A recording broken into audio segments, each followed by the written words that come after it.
welcome to a new space design. I don't know, I'm playing around. I don't know how long this configuration will last.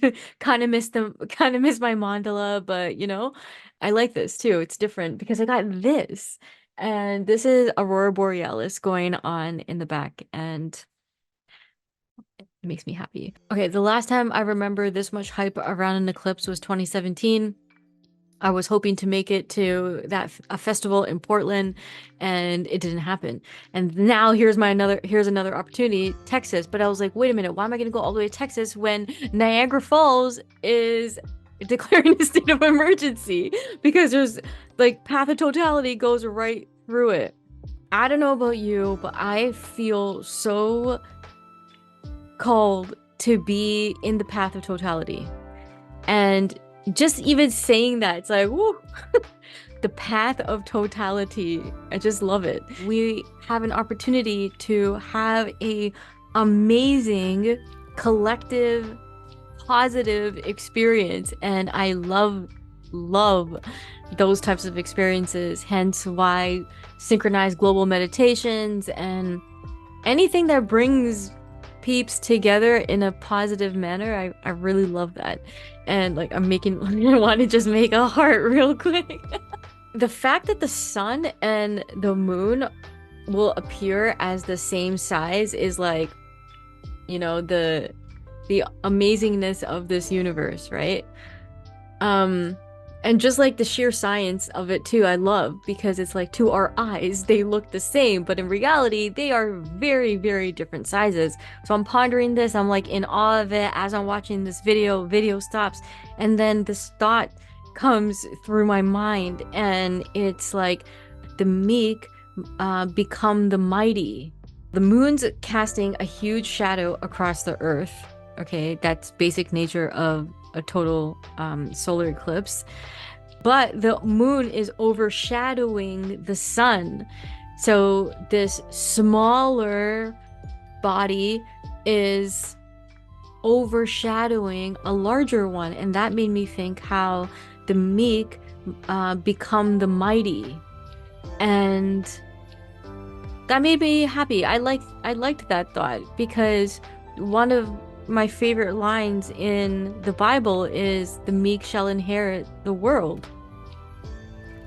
And this eclipse for me could be seen as such an opportunity to like anchor in your greatest desire, the highest light, like benevolence and heaven on earth. I really believe that this eclipse the opportunity is cycling around the fact that we can create a heaven on earth.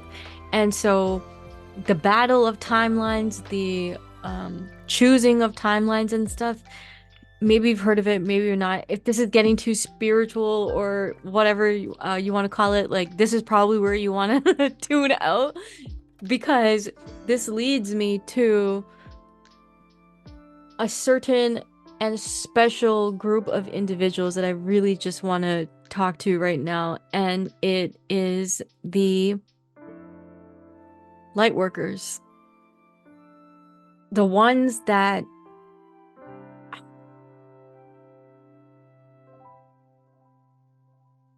are up at 4 a.m. In prayer, doing their meditations, um just in general, the ones that are very awake and aware to the shift that's occurring right now. At least this is how I feel. And I'm like, okay, if I'm feeling this, like I can't be the only one. And if I am, then that's okay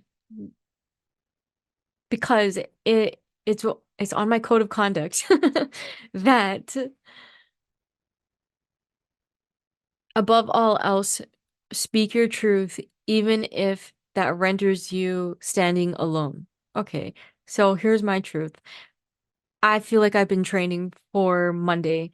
I feel like I'm on a mission and I need to be in the path of totality. I don't know why it's so strong, but it is. I've decided I'm not going to go to Niagara Falls. It just feels like too much. But I have researched and formulated a plan for Hamilton. It involves a hike, it involves being on a high peak and experiencing it that way.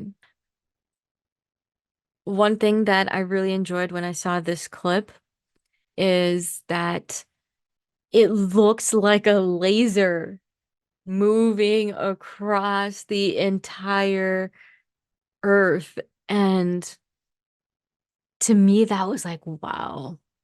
Here's a little clip from a conversation that I had with a good friend of mine, and it's more on the spiritual aspect and side of the eclipse.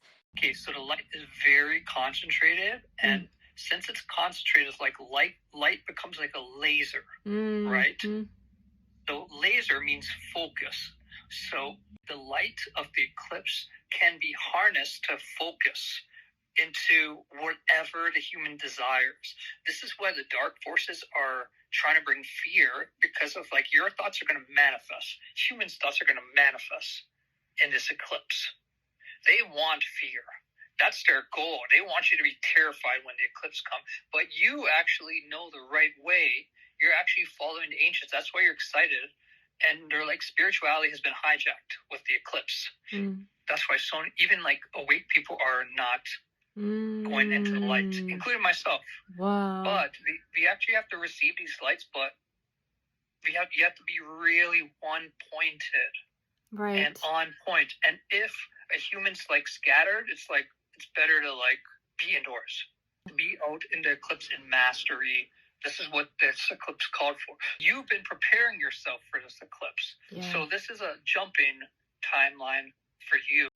Now, amidst all of this, like, wow, wonder, we know we know that there are some beings on this planet that just don't want good things to happen for humanity. And I spoke to another friend. I think what people need to take into consideration as people think of it as this major cosmic event, which it is this is I spent many years in the military, in special operation and intelligence, and this is a great place and time to do a major cover up and blaming on the cosmos. Don't be surprised if you don't see national grids, even worldwide, especially in the US and Canada, go down, and they blame it on that, and they can't get the system up, et cetera, as they try to manipulate the system again. So this honestly feels like almost like a last ditch effort.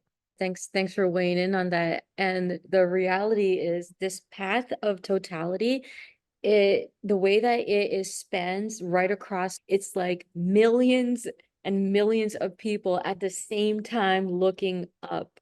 And like just saying that, like it gives me chills. And yeah. you know what, that's a great point of like we've seen it once, we've seen it before where they've co-opted certain events to fit their own agendas, you know? Yeah, it's all about a narrative, right? The truth of the matter is that I don't want to be I've heard the word Y2K get knocked around the last 2 days and the last couple of days, et cetera, et cetera.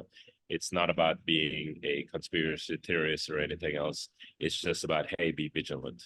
Be vigilant.